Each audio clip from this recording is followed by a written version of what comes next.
तुम मेरी मदद कर दो। मेरे ऊपर एक शेर ने हमला किया है। मेरी बछड़ी को मैंने झाड़ियों के पीछे छुपा दिया है। तुम उसकी देखभाल करो।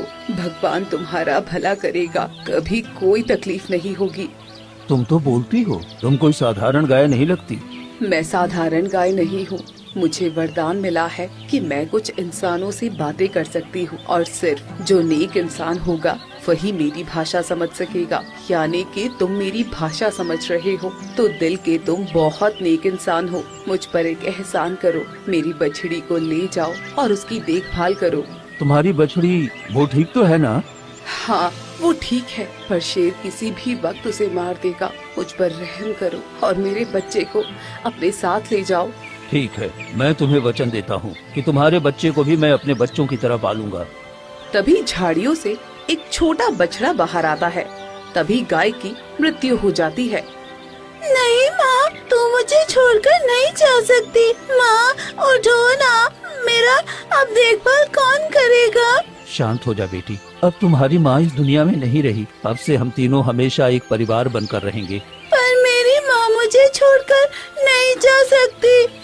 ये तो कुदरत का नियम है, जो आया है उसे जाना ही पड़ता है। रुको, मैं तुम्हारी माँ की अंतिम यात्रा अच्छी तरह से कर देता हूँ।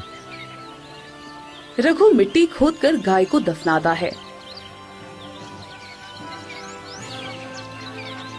और बछड़े को लेकर अपने घर आ जाता है।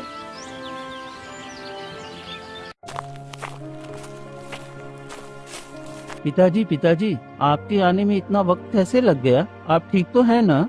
हाँ, मैं बिल्कुल ठीक हूँ बेटा। और देखो बेटा, तू कहता रहता था ना तेरा कोई अच्छा दोस्त नहीं है। मैं तुम्हारे लिए एक अच्छा दोस्त लेकर आया हूँ। क्या सच में पिताजी? कहाँ है मेरा दोस्त? ये देखो, एक बछड़ी है, एक गाय का बच्चा है जो बिल्कुल अनाथ है। अब हम तीनों एक परिवार की तरह रहेंगे। क्या सच में? तब तो बहुत मजा आएगा पिताजी। लेकिन ये देख नहीं सकता है। नहीं, ये देख नहीं सकता, ये जन्म से ही अंधा है। इसलिए अब से तुम दोनों एक अच्छे दोस्त की तरह पूरी जिंदगी साथ रहना, और कभी मुझे कुछ हो जाए तो तुम दोनों अलग मत होना। मैं वचन देती हूँ कि मैं तुम्हारे बेटे को कभी कुछ नहीं होने दूंगी और हम दोनों एक अच्छे दोस्त की तरह हमेशा साथ रहेंगे।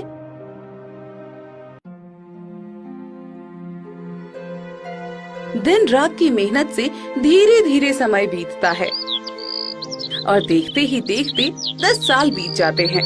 ज्यादा मेहनत और बीमारी के कारण एक दिन रघु की मृत्यु हो जाती है।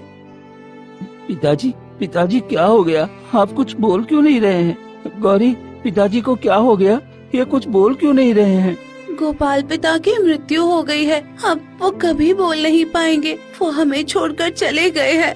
नहीं नहीं, ऐसा नहीं हो सकता। पिताजी मुझे छोड़कर नहीं जा सकते। पिताजी, पिताजी उठिए ना, क्या हो गया है आपको? गोपाल फूट फूट कर रोने लगता है। ये आवाज सुनकर गांव वाले आ जाते हैं। अरे गोपाल, तेरे पिता की मृत्यु हो गई है।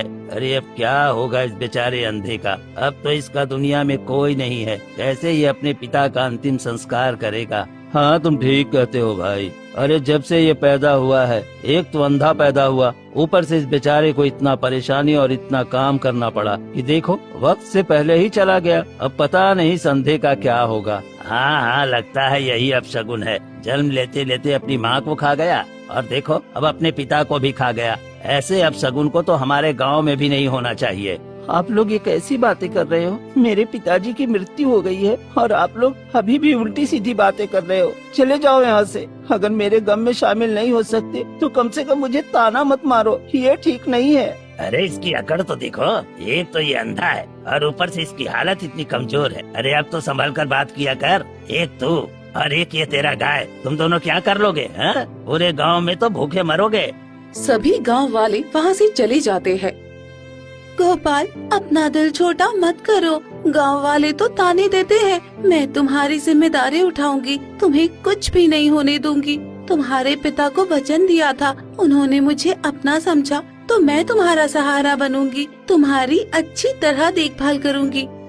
गोपाल और गौरी मिलकर रघु का अंतिम संस्कार करते हैं।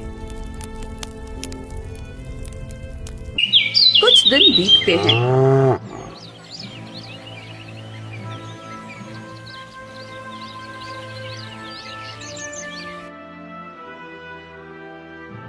गौरी, मुझे बहुत जोर की भूख लगी है और मुझे कुछ भी दिखाई नहीं दे रहा। तो मैं क्या बनाऊं, क्या खाऊं, मुझे कुछ समझ में नहीं आ रहा है। मैं कुछ खाने का इंतजाम करके आती हूँ। गौरी घर से निकलकर गांव वालों के पास जाकर खड़ी हो जाती है। कोई कुछ खाने को दे दो। ये गाय यहाँ पर क्या कर रही है? लगता है हमसे कुछ कह रही है। अरे गाय भला कैसे बोल सकती है? तुम्हें जरूर कोई नशा हुआ है। अरे जा जा जा यहाँ से, तेरा साया हमारे ऊपर मुसीबत लाने वाला जैसा है। जा जा यहाँ से। गौरी को भगा दिया जाता है और वो कई जगह मदद मांगती है, लेकिन कोई उसकी मदद नहीं करता। थक हार कर गौरी घर वापस आती है।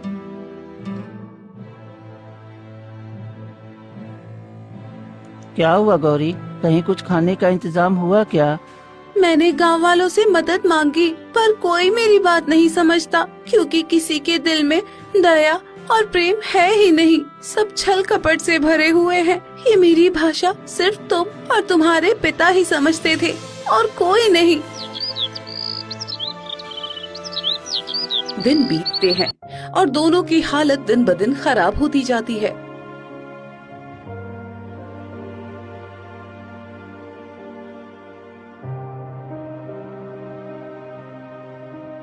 गौरी, चलो मैं तुम्हारे साथ चलता हूँ, शायद कोई हमारी मदद कर दे। दोनों एक गांव वाले के पास जाकर कहते हैं,